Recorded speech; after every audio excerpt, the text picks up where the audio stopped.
Assalamualaikum warahmatullahi wabarakatuh. Shalom, Om Swastiastu, Namo Buddhaya, dan salam kebajikan untuk kita semua. Kepada yang terhormat Dr. Heri Firmansyah SH MHum MPA selaku dosen hukum pidana.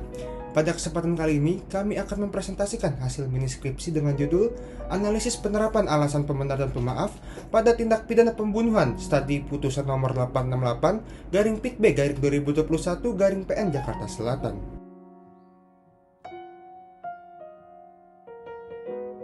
Peristiwa penembakan di KM50 Tol Jakarta Cikampek terjadi pada dini hari tanggal 7 Desember tahun 2020. Kejadian bermula ketika tim dari Polda Metro Jaya mengikuti rombongan Habib Rizik Syihab yang sedang dalam perjalanan dari Sentul menuju Karawang. Polisi saat itu mengaku sedang melakukan penyelidikan terkait dengan pelanggaran protokol kesehatan yang melibatkan Habib Rizik Syihab. Menurut versi kepolisian, mereka dibuntuti oleh sejumlah kendaraan berisi anggota Laskar FPI yang kemudian disebut menyerang dengan senjata tajam dan senjata api. Polisi mengklaim bahwa dalam upaya membela diri, mereka melakukan tembakan yang menewaskan 2 orang Laskar di tempat kejadian. Sementara itu, 4 anggota lainnya disebut sempat diamankan dan dimasukkan ke dalam mobil polisi, namun kemudian juga tewas karena diduga melakukan perlawanan dalam perjalanan menuju ke kantor polisi. Versi berbeda disampaikan oleh pihak FPI. Mereka membantah keras adanya baku tembak dan menyatakan bahwa para laskar tidak bersenjata serta bahwa petugas mengawal Habib Rizik Syihab. Menurut FPI, ke-6 laskar mereka diculik dan dibunuh secara keji oleh aparat. Tanpa proses hukum, insiden ini pun memicu kecaman luas dari masyarakat dan aktivis hak asasi manusia. Komisi Nasional Hak Asasi Manusia turun tangan dan melakukan investigasi. Dalam laporannya, Komnas HAM menyatakan bahwa 2 hari 6 korban memang tewas dalam bentrokan bersenjata. Namun 4 lainnya dibunuh saat sudah berada dalam penguasaan polisi dan tidak lagi memberikan ancaman, sehingga dikategorikan sebagai unlawful killing. Komnas HAM merekomendasikan agar kasus tersebut diproses secara hukum pidana. Menindaklanjuti rekomendasi tersebut, 2 anggota polisi Polda Metro Jaya ditetapkan sebagai tersangka, yakni Barada E dan Bribtu Fikri. Namun dalam proses persidangan, keduanya divonis bebas oleh majelis hakim yang menyatakan bahwa tindakan mereka merupakan bentuk pembelaan diri dalam situasi genting.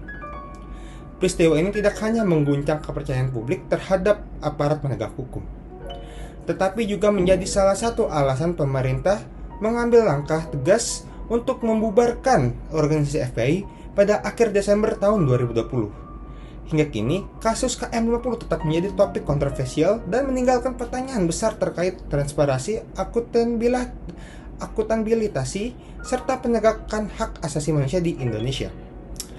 Untuk materi berikutnya akan dijelaskan oleh teman-teman saya. Terima kasih Diputra karena sudah menjelaskan pendahuluan dari makalah kami. Yang dimana selanjutnya kita akan memasuki bagian dari isi dan pembahasan, di mana bagian ini akan menjelaskan rumusan dari permasalahan dalam mini skripsi ini. Yang pertama adalah mengenai penerapan alasan pembenar dan pemaaf dalam kasus tindak pidana pembunuhan, dengan fokus pada putusan nomor 868 garing PIT B garing 2021 garing PN JKT-SL. Dalam hukum pidana Indonesia, dikenal 2 alasan menghapus pidana, yaitu alasan pembenar dan alasan pemaaf. Alasan pembenar seperti notwear atau pembelaan terpaksa menghapus sifat melawan hukum dari suatu perbuatan. Sedangkan alasan pemaaf seperti notwear excess tidak menghapus perbuatannya yang melanggar hukum, tetapi menghapus kesalahan pelaku karena adanya keadaan psikis atau tekanan yang luar biasa. Putusan yang kami analisis melibatkan M. Yusmin Ohorela, seorang anggota kepolisian yang dituduh melakukan pembunuhan terhadap 4 anggota FPI di kilometer 50 Tol Jakarta Cikampek. Dalam persidangan, terdakwa mengaku menembak karena merasa terancam dalam kondisi dinas yang penuh resiko. Majelis hakim mempertimbangkan bahwa peristiwa penembakan terjadi dalam pelaksanaan tugas dan di tengah situasi darurat. Oleh karena itu diterapkannya Pasal 49 KUHP sebagai dasar alasan pembenar dan pemaaf. Dalam putusannya, hakim menyatakan bahwa tidak ada niat jahat atau mens rea dalam tindakan terdakwa, sehingga pertanggungjawaban pidananya dinyatakan gugur. Penerapan alasan pembenar dan pemaaf ini mencerminkan bahwa bahwasanya hukum tidak hanya berfokus pada akibat, tetapi juga menilai latar belakang perbuatan secara holistik. Ini penting karena terutama saat aparat menjalankan tugasnya di bawah tekanan yang membahayakan keselamatan dirinya dan orang lain. Untuk pembahasan rumusan masalah kedua akan saya serahkan kepada teman saya, Hagai.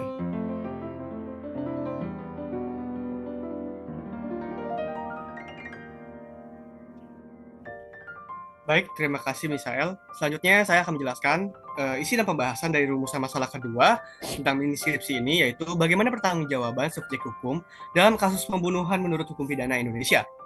Pertanggungjawaban pidana merupakan bagian penting dalam hukum pidana yang menyatakan bahwa seseorang hanya dapat dipidana apabila terdapat kesalahan, baik yang bersifat sengaja atau dolus maupun karena kelalaian ataupun lupa. Dalam konteks kasus pembunuhan, unsur mens rea atau niat jahat menjadi titik utama dalam membuktikan pertanggungjawaban pidana pelaku. Namun dalam kasus M. Yusmin Ohorela, status terdakwa sebagai anggota kepolisian menempatkan tindakannya dalam situasi hukum yang khusus karena dilakukan dalam pelaksanaan tugas resmi. Hukum pidana tidak membebaskan aparat penegak hukum dari pertanggungjawaban, tetapi menilai apakah tindakan tersebut masih dalam batas kewenangan dan dilakukan dengan itikat yang baik, dan serta dalam proporsi yang wajar. Nah, jika kita melihat dalam putusan ini, majelis hakim menyatakan bahwa unsur kesengajaan tidak terpenuhi karena tidak ada niat jahat dari terdakwa, melainkan tindakan refleks atas ancaman yang diterima dari terdakwa, sehingga terdakwa tidak dapat dimintai pertanggungjawaban pidana karena terbukti bertindak dalam pembelaan terpaksa yang sah menurut hukum. Yang dimana hal ini menunjukkan bahwa pertanggungjawaban dalam hukum pidana di Indonesia tidak hanya dilihat dari perbuatan fisik semata, tapi juga dari aspek batininya, termasuk tekanan psikologis, latar belakang tugas, dan apakah perbuatan tersebut melampaui batas kewenangan atau tidak. Selanjutnya, pembahasan dari rumusan masalah ketiga akan dilanjutkan kembali oleh rekan saya, yaitu Hiyadiko Misael.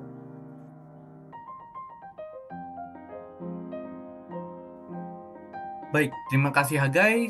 Sekarang ini adalah rumusan terakhir yang dimana berfokus pada strategi jaksa atau pertimbangan jaksa yang menggunakan pasal 351 ayat 3 KUHP sebagai dasar dakwaan, yaitu penganiayaan yang mengakibatkan kematian. Jaksa menilai bahwa tindakan terdakwa minimal memenuhi unsur penganiayaan, namun yang menjadi masalah adalah pasal 351 secara yuridis menuntut adanya niat melakukan kekerasan fisik. Dalam konteks kasus ini, terdakwa tidak berniat menyiksa, melainkan bereaksi terhadap situasi ancaman nyata yang ia hadapi. Majelis hakim mempertimbangkan bahwa pasal tersebut tidak tepat karena penembakan dilakukan bukan hanya dalam kerangka penganiayaan, melainkan dalam pembelaan diri. Selain itu, korban juga tidak dalam posisi diborgol atau diamankan sepenuhnya, sehingga ada potensi bahaya terhadap keselamatan petugas.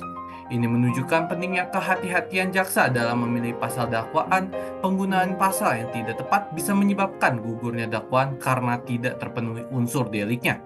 Kesimpulannya adalah pasal 351 ayat 3 KUHP tidak relevan untuk kasus ini karena tidak ada motif kekerasan atau penganiayaan yang disengaja.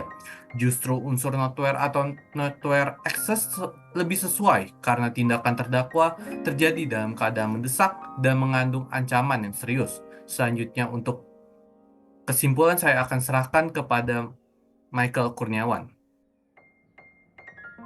Terima kasih, Misael. Jadi berdasarkan hasil analisis, dapat disimpulkan bahwa pertanggungjawaban subjek hukum terhadap tindak pidana pembunuhan dalam sistem hukum pidana Indonesia ditentukan oleh dua aspek utama, yaitu kecakapan hukum pelaku dan keberadaan unsur kesalahan sebagai syarat tindak untuk dapat dipidana.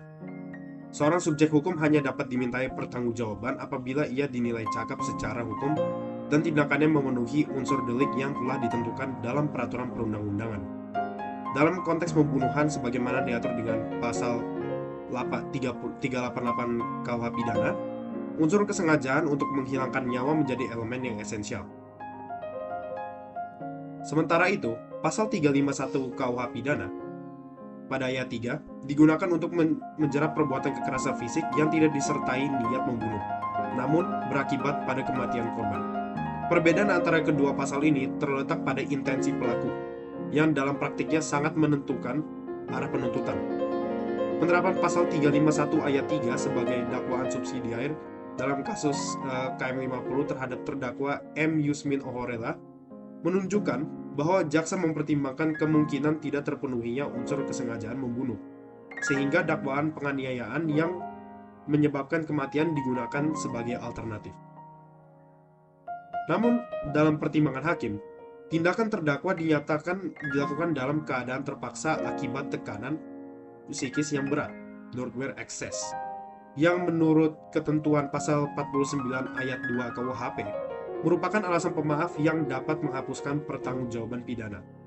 Hal ini menunjukkan bahwa sistem hukum pidana Indonesia tidak hanya menitik beratkan pada pemenuhan unsur-unsur formil tindak pidana, tetapi juga mempertimbangkan kondisi psikologis dan situasional pelaku dalam kerangka keadilan substantif. Jadi oleh karena itu, pendekatan terhadap pertanggungjawaban pidana harus dilakukan secara komprehensif dengan mempertimbangkan aspek hukum positif, moralitas, serta konteks faktual dari setiap peristiwa hukum. Untuk saran akan dilanjutkan oleh rekan saya, Sony. Terima kasih Michael Kurniawan.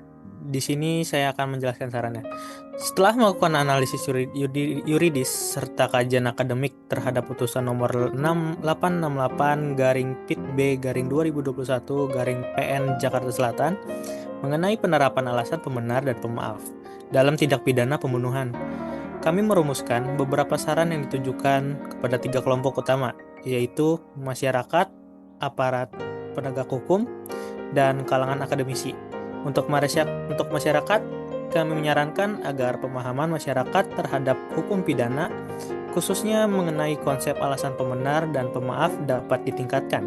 Hal ini penting agar masyarakat tidak keliru dalam menilai putusan hakim, terutama dalam kasus-kasus yang melibatkan pembelaan terpaksa atau notuer, maupun tekanan batin atau overmatch. Pemahaman ini dapat ditingkatkan melalui lembaga pendidikan, penyuluhan hukum, maupun karya ilmiah yang mudah diakses dan dipahami oleh masyarakat umum. Dengan demikian, masyarakat akan lebih objektif dalam menanggapi proses hukum yang terjadi. Untuk aparat penegak hukum sebagai garda terdepan dalam penegakan hukum, aparat seperti hakim, jaksa, dan polisi dituntut untuk memiliki pemahaman yang mendalam, serta konsisten dalam menerapkan alasan pembenar dan pemaaf. Kami harap dalam setiap putusan pengadilan, aparat penegak hukum mampu menguraikan secara jelas unsur-unsur subjektif maupun objektif dari pembelaan terdakwa. Hal ini agar putusan tidak hanya memenuhi rasa keadilan hukum, tetapi juga dapat diterima secara sosial oleh masyarakat luas. Lebih dari itu, aparat penegak hukum juga diharapkan aktif dalam memberikan edukasi hukum kepada masyarakat agar tidak terjadi kesalahpahaman publik terhadap hasil putusan. Untuk kalangan akademisi, kami percaya bahwa kalangan akademisi adalah pelita bagi kemajuan hukum dan keadilan. Oleh karena itu, kami menyarankan agar para akademis terus melakukan kajian interdisipliner yang mendalam mengenai penerapan alasan pembenar dan pemaaf dalam praktik peradilan. Kajian ini tidak hanya terbatas pada aspek hukum normatif, tetapi juga melibatkan pendekatan dari psikologi, sosiologi, dan kriminologi. Akademisi juga diharapkan aktif menyampaikan hasil pemikiran dan kritik konstruktif kepada pembuat kebijakan serta aparat penegak hukum melalui forum-forum diskusi, jurnal, dan media publik lainnya. Dengan demikian diharapkan sistem peradilan pidana kita di depan menjadi lebih adil, humanis, dan responsif terhadap realitas sosial. Demikian presentasi mini skripsi dari kelompok kami yang berjudul Analisis Penerapan Alasan Pembenar dan Pemaaf pada Tindak Pidana Pembunuhan, Studi Putusan Nomor 868-PIT-B-2021-Pengadilan Negeri Jakarta Selatan. Akhir kata, kami ucapkan terima kasih atas perhatian dan waktunya. Wassalamualaikum warahmatullahi wabarakatuh. Salam hormat dari kami.